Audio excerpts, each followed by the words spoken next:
No TV on? Okay.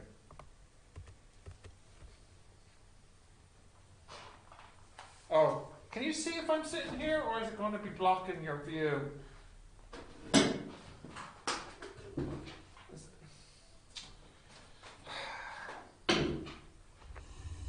Is that okay? You can all see? Okay. So apart from Galway, did you go anywhere else? Just Galway? Well, there we go. Okay.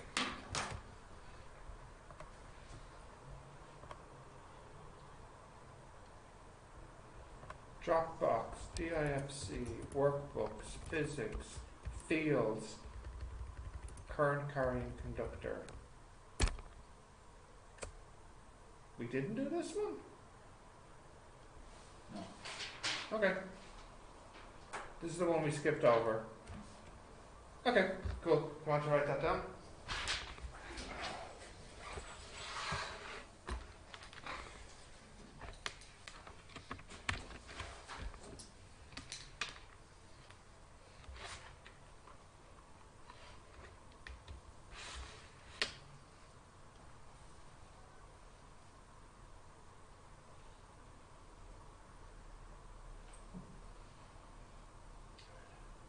Got that?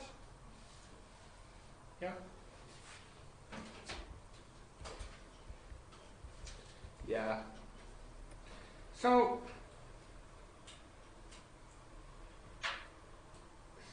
there's actually a very useful application of what we're studying. You remember we had the left-hand rule. If you have a magnetic field and a charge, then there'll be a force upwards according to the left-hand rule. Okay. Now, you realise that that means, like in this picture, if you have a current here and a magnetic field, you'll get a force upwards on the wire. And then you might think to yourself, is there some way I could use that force to maybe do some work? You know? Like, is there some way you can use the force that is acting up to actually maybe to do a job, to do some work? Because current is the same thing as charge. You know, current is just Q per time. So the idea works the same for current. Before we continue, let's just work out a formula for this force if we have a current I. So we'll do this together, okay? Let's see if you can remember. Let's say we have a magnetic field this way with B, and let's say we have a current this way with I, and so there'll be a force perpendicular up this way with F. Now, I don't know, it's been over a week. Do you remember the formula for a charge that's moving in a magnetic field, what force it experiences? Do you remember? That is for the force in an electric field, not for in the magnetic field. I think you might remember Q. That's Q. You looked at QVB. You remember that? Now, what's different here is instead of having a Q, we have a current. Does anybody? No, this is even further back. Does anyone remember the formula for current and charge, like how they're related? There's a formula for it. Yeah, what equals IT? Q equals IT.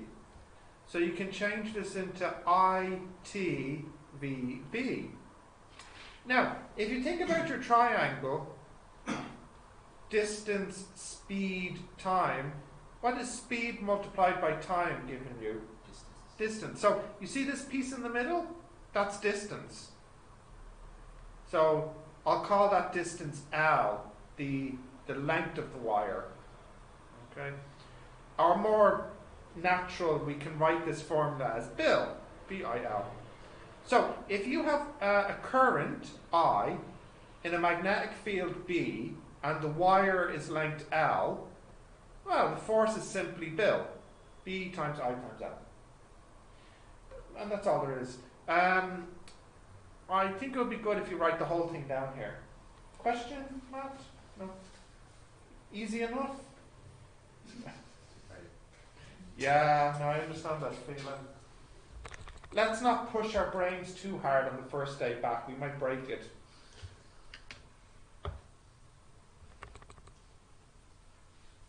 I had a really rough morning getting in this morning because I got on my bicycle to cycle to the train station, and then my bicycle had a flat tyre, so I had to drive.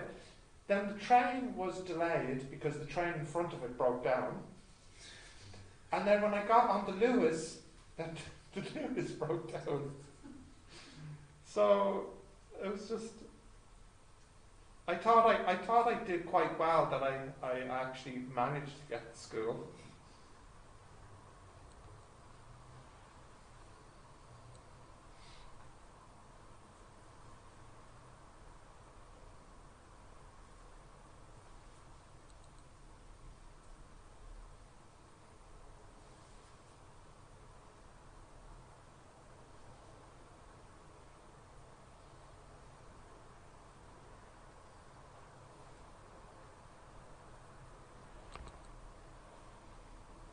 You got all of that, Siva? Yeah. Have you seen this formula before? No? Matt? Okay. It's a new formula, yeah? Okay. Continue? Yeah? Now, so we have our formula built. In this formula, the current is perpendicular to the field. If it was not perpendicular, that is, if it was at an angle theta, then let's see what the formula is. So we'll just make a very, very small change. Right now in this picture, the angle between the two is 90 degrees. Okay, so let's just make a tiny difference here. Here's I, and then here's B.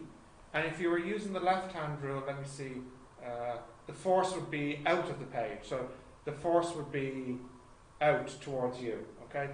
Now suppose instead that there was an angle here, instead of 90, let's say here it was theta. What do you think you might do to, I don't know, deal with that? What could we do here? So instead the B is over here instead. What could we do? Any ideas? Yeah, go on, what you're saying? Yeah, what's that verb? Resolve, good, okay. Resolve.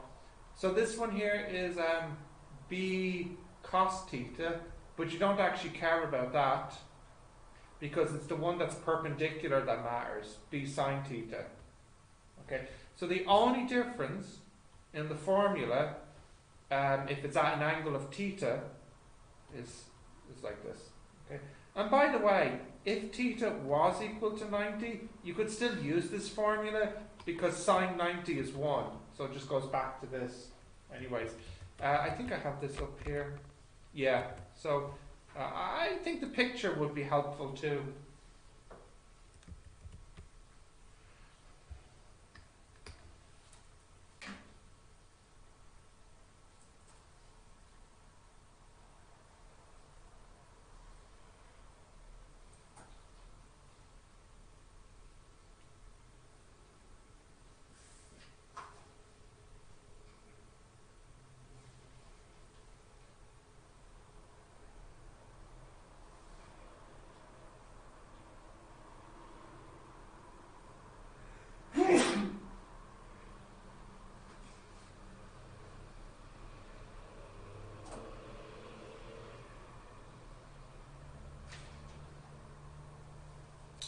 Okay, continue?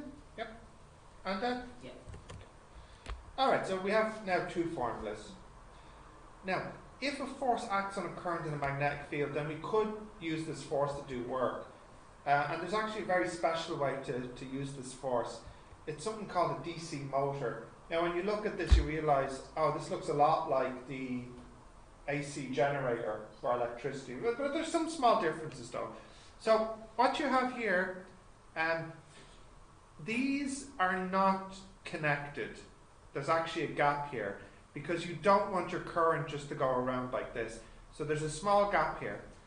Your current exits here, enters here, goes around, and then comes back in here.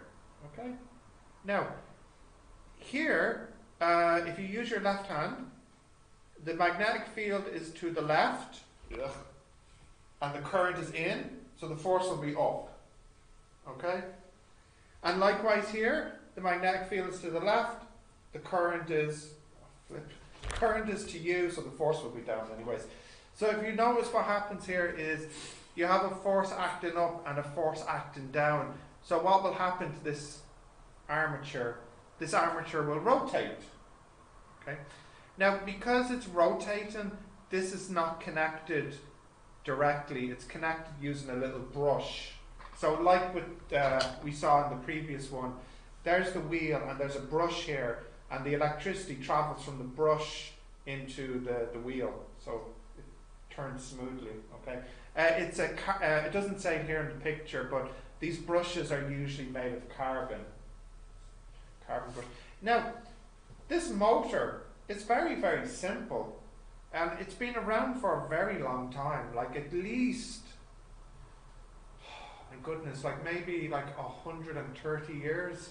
You know, it's very old. It's very simple, and it's used a lot. So, for example, you all have, maybe you have like an electric fan at home, you know. It would use a motor like this. Maybe you have an electric toy car at home, you know, remote control car. It would use a motor like this. The Lewis is an electric tram. It would use a motor like this. Okay. A lot of electric motors are just this. What else would you have maybe at home? Washing machine. You know, it might be something like this too. What else? Electric car, if you had one. Electric bicycle, electric scooter. You know, they would all use a motor like this. They're very, very simple motors. I think, you know, the underground in London, I think they were using electric motors for the underground as far back as like 1900, 1910 or something, you know. So they've been around for a long time. They work pretty well. Unfortunately, just like with the AC generator, they could ask you to draw this in the exam, or sometimes maybe they might ask you to name some of the parts in the picture. So just all the names here. This is the carbon brush. This part here is the commuter segment. This part here is the commuter segment. This part here is the carbon brush. This is called the armature here. You have a power supply here and a magnetic field here. Anything else on it? No, that's all of it. So can you do your best to draw this in your notebook with the names?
Kim downstairs? She in this building? Thanks for it. What time do you go to bed at?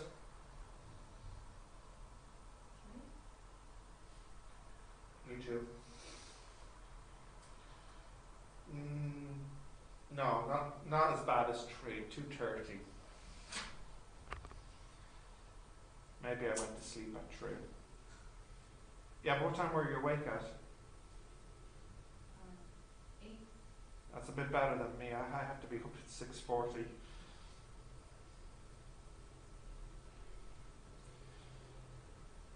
You two don't look so bad. What time did you sleep at? I tried to sleep at 11, but I slept at 2, I think. As well. Were you all up playing League of Legends together or something? World of Warcraft maybe.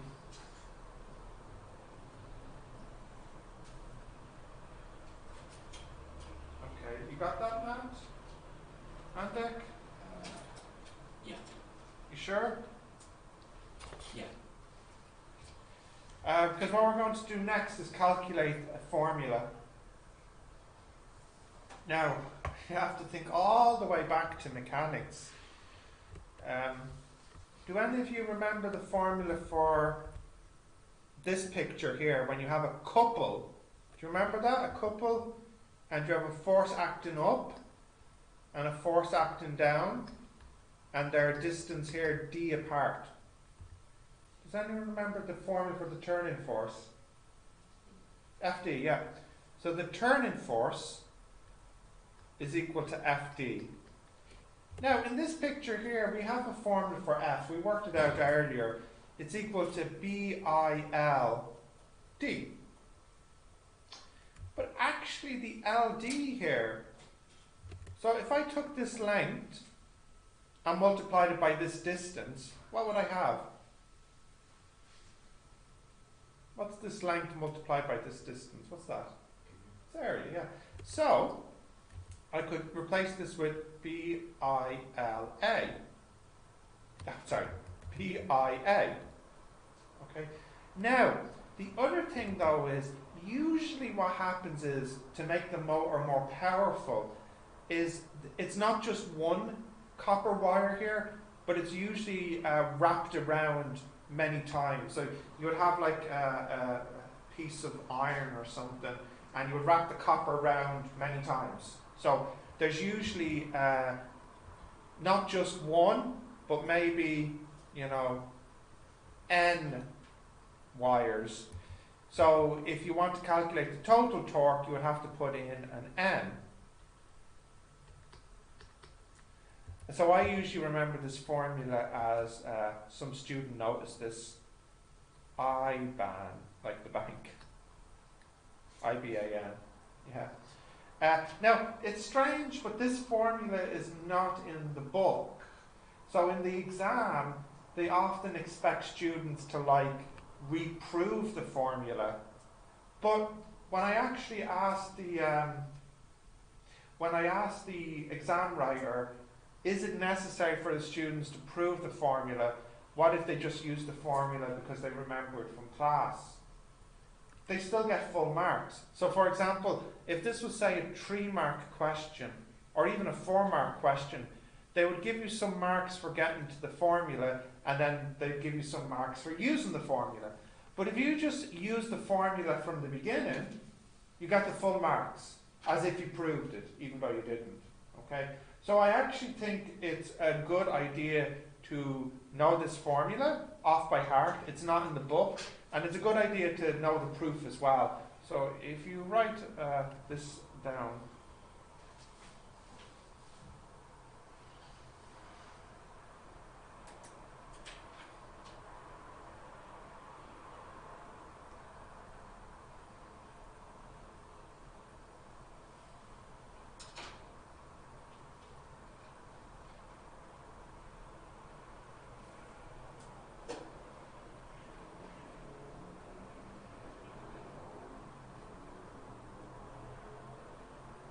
You got it already? Continue, Matt? Continue? Yeah? Are you sure? Okay. Right. So that's our formula.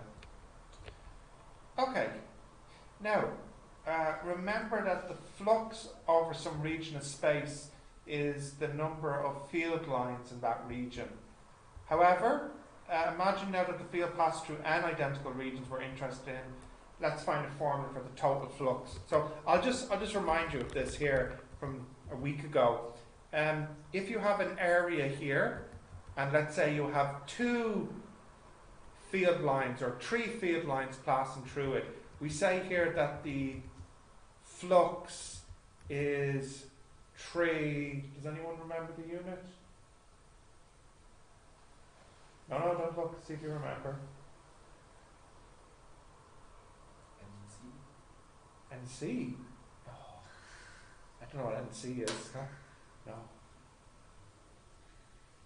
No? 3 fluxes. No. It's not flux in that. Anything else? I think someone. You'll remember now. Yeah, Webers. You remember now? 3 Webers. And you remember the formula that B equals, the flux density is flux over area. So you could also say flux is BA. You remember that formula, yeah? What's the unit for B? Do you remember?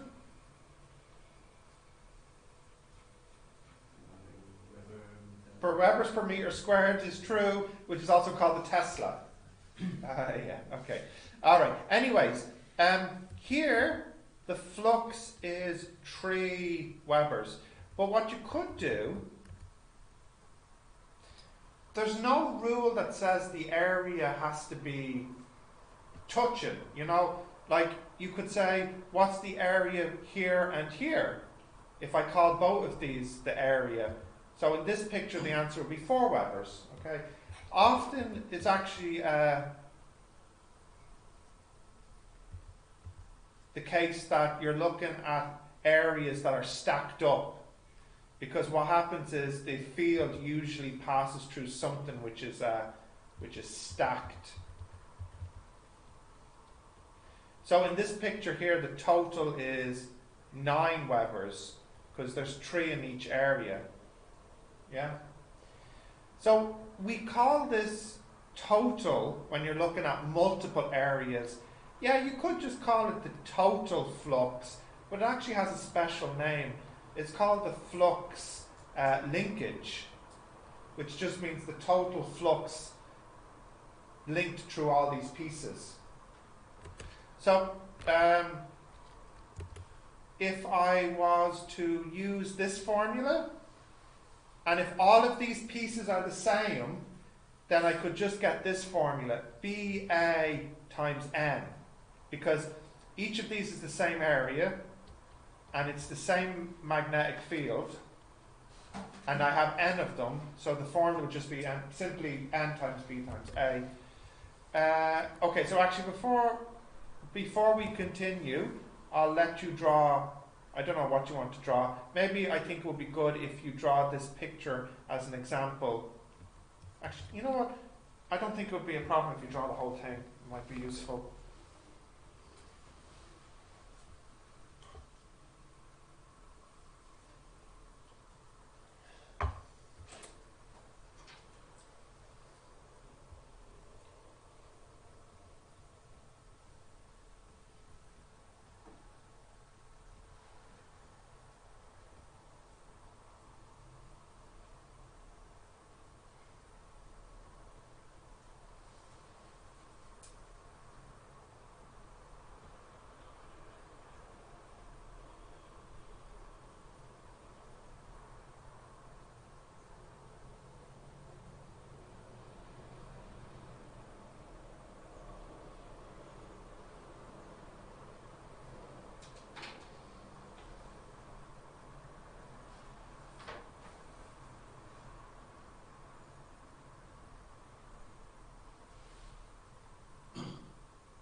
got that? Andek? I'm not.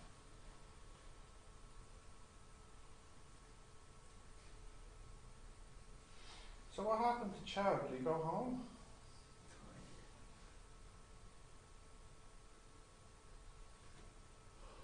Oh, hang in there, Seba. Are you finished after this class? Okay, that's good. Go home and sleep. How far have you to go to get home? 10. Oh, that's okay. 20 minutes is pretty short. Where do you live? Dublin 7. What's Dublin 7? That's by Dublin. there. Yeah, but what's it called? Dublin 7. What's the name of the area? Okay, yeah. Only 20 minutes? That's just Smithfield. Yeah. How'd you get there so quickly? Did you take the bus? It's faster to walk. Yeah, that's what I was thinking. So you walk which way? But which road, which way? Like, do you come out of school and turn right, or you go straight Arrow Street. down the little streets Yeah. by the shop, by Spar? Yeah. Yeah, It's and you, South Street. yeah, and you just keep going straight, Yeah. and then you'll come out at the Liffey and cross Yeah. over the Liffey. Yeah. Okay, yeah. That's only 20 minutes.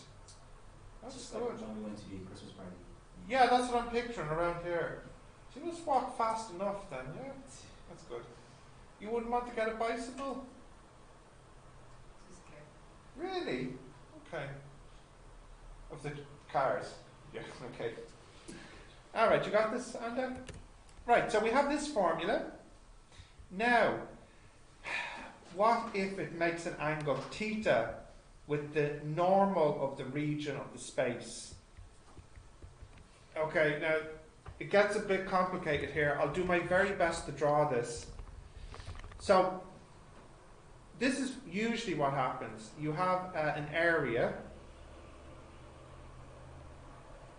or you have many areas. I'll just look at one area, okay? So you have an area, and then you have your magnetic field, and it's perpendicular. So in this picture here, what's the flux? It's just 1 Weber, okay? Now, you might think the way we measure the angle is like what we did earlier today, that you measure the angle here as theta, and theta maybe is 90 or not.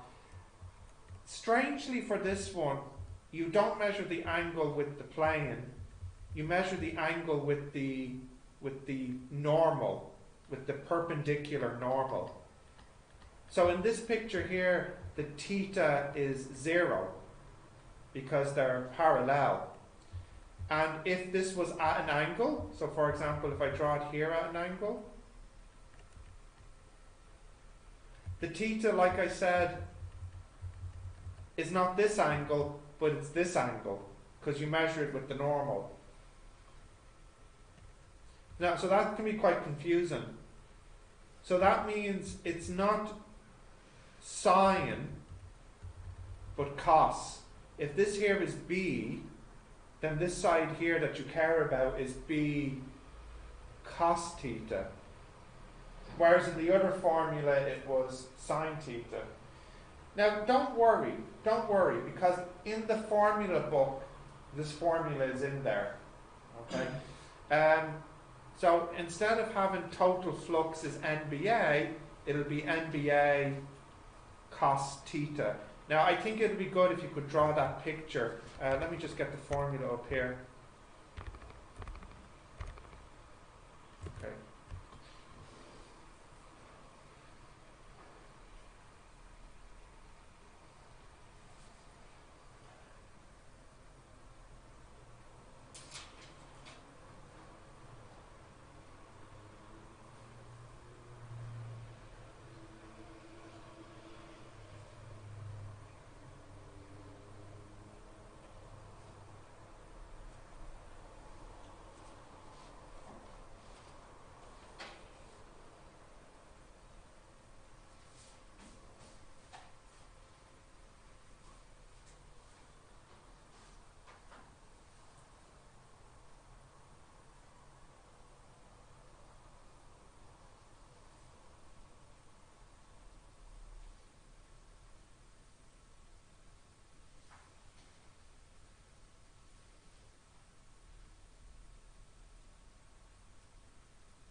looks like springtime is finally coming.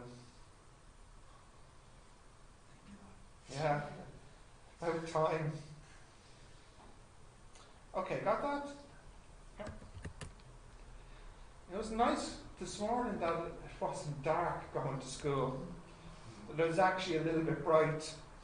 Now, so just for vocabulary, magnetic flux linkage, that's the same thing as total flux. Now, technically, it's not quite true, but for the IFY, you can just say that flux linkage means total flux. But if you study this at university, you might discover that there's actually a difference between the word total flux and flux linkage. So if you could just make note of that, flux linkage equals total flux.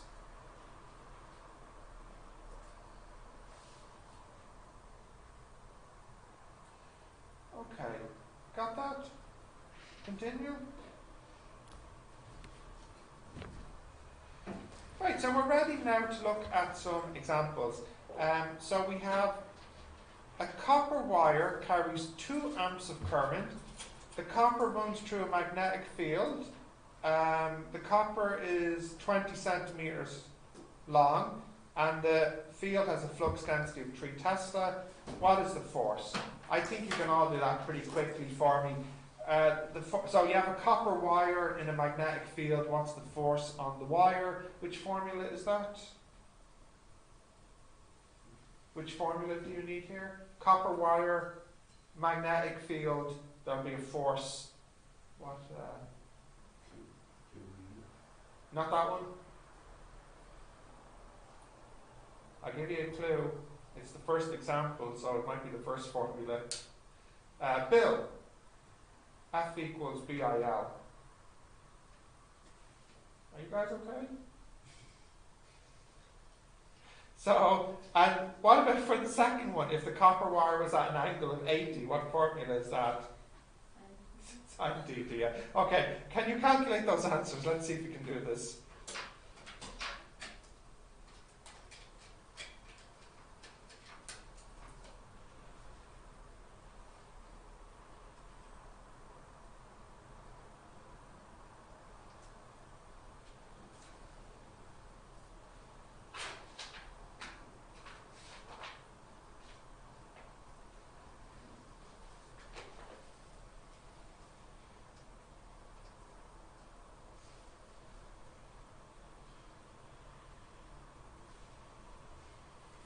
Got that?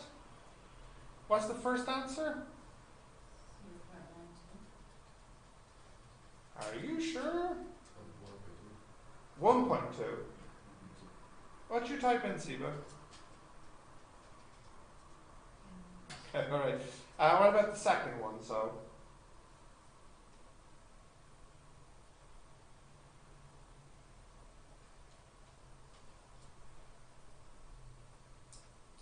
What you got, Antek? I don't want to say yet. No, go on, what you got? 1.18. Yeah, that sounds right. Did you get that, Siba? Matt? Yeah. Newtons. Okay. Continue. So, here you have a DC motor, a 3 amp current inside a 5 Tesla magnetic field. The wire runs 1,000 times around a square of length 20 centimeters. What is the torque? So what's the formula for the torque, the turning force here, for the DC motor? I-band, yeah. Do you know I? You do? What's I here? 3. B? 5. What's A? Square. Oh, 20 squared. Yeah, or rather 0.2 squared. And the N? 1,000. Okay, so give me the torque, please, the turning force.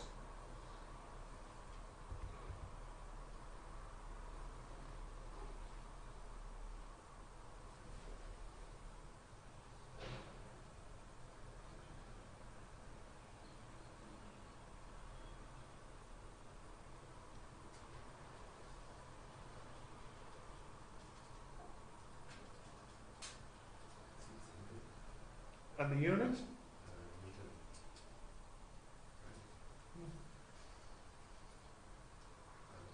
What's the unit for turning force? That's what he just said? Still not Newton. Think back, semester 1 mechanics. Newton. Stop. Yeah, no, stop. Newton meter. Yeah. So the answer, what did you get? 600. 600 Newton meter. Okay. That's okay? Yeah. Now that's actually a nice question in the exam. I've seen this question in section A for like 3 or 4 marks. It's pretty good. Like for 4 marks, you know, it's quite nice. The only problem is you need to remember the formula. Torque equals I-band for this. I might have to draw this one for you. A coil is wrapped around an iron rod of radius 5 a total of 100 times. So what you have here, you have a rod. This is an iron rod. And you have this coil around 100 times. And the radius here is 5 centimeters. And a magnetic field runs from the top to the bottom of the iron core of flux density 2 Tesla. So here, running through this, look, it runs through this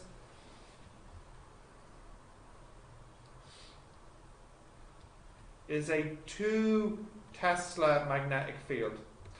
And my question is, what is the flux linkage? So what does flux linkage mean? Yeah, total flux, okay. So what is the N here? Yeah, because it's like you have 100 pieces here. What's the B? 2, and the A? Pi r squared. Yeah? So I think you can give me part A here.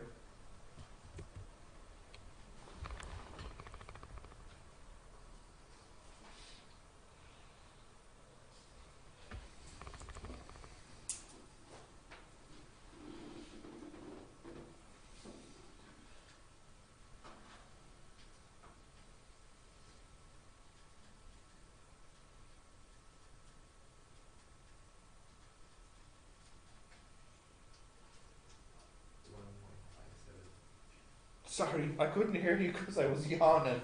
What did you say, Matt? 1.57? Yeah. What unit? Well, Very good.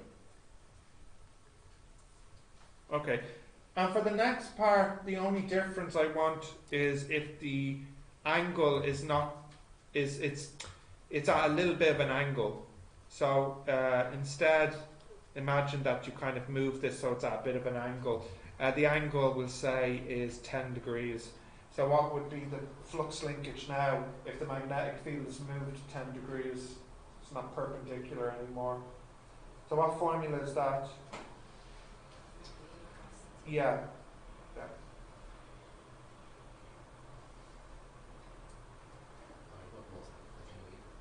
Oh, the only recalculate, but now at a 10-degree angle.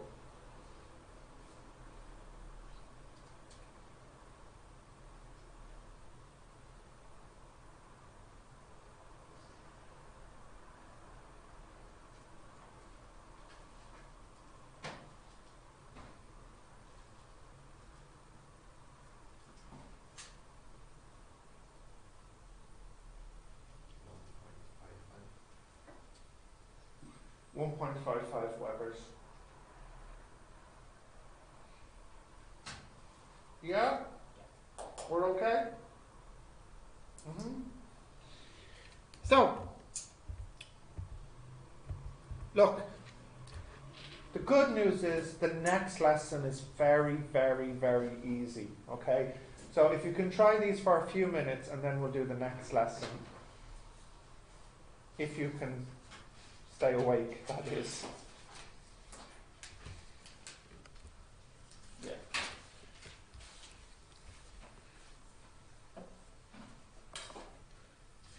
I can close this picture.